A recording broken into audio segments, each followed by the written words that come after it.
ఆ కార్యకర్త అనే పదానికి ఇవాళ నా నియామకం ద్వారా ఈ రాష్ట్ర చరిత్రలో ఒక గుర్తింపుగా ఉండిపోయే విధంగా ఆ పేరు వచ్చింది.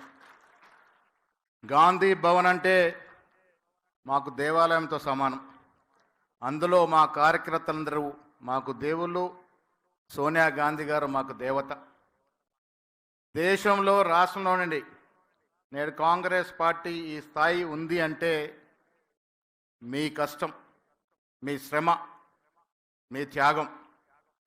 ఆనాడు రేవంత్ రెడ్డి గారు ముఖ్యమంత్రి అయిన తర్వాత ప్రజల్లో ఉత్సాహం రావటానికి కూడా కారణం ఏంటంటే 10 ఏళ్ళుగా మనం కష్టపడ్డ తీరు, కేసీఆర్ మనం ఇబ్బంది పెట్టిన తీరు, రేవంత్ రెడ్డి గారు ప్రజల్లో తిరుగుతూ ఉంటే ఈ అవకాశం ఈసారి వస్తుంది, ఇంకొద్దే కష్టపడదాం అన్నటువంటి ఆశతో మీరు కష్టపడ్డారు. కాబట్టే ఆనాడు సీనియర్ నాయకులు ఉన్నటువంటి సిఎల్పి నాయకులు బట్టి విక్రమార్క గారు, నాకు మార్గదర్శకులైనటువంటి ఉత్తమ్ కుమార్ రెడ్డి గారు, పెద్దలు విహెచ్ గారు, షబీర్ అలీ గారు, చాలామంది సీనియర్లు ఈసారి విభేదాలు పక్కన పెట్టి మనం అధికారంలోకి రావాలంటే అందరం కూడా కలిసికట్టుగా పనిచేయాలన్న తపనతో ముందుకెళ్ళినట్టు సందర్భం. కొన్ని కష్టాలు వచ్చాయి.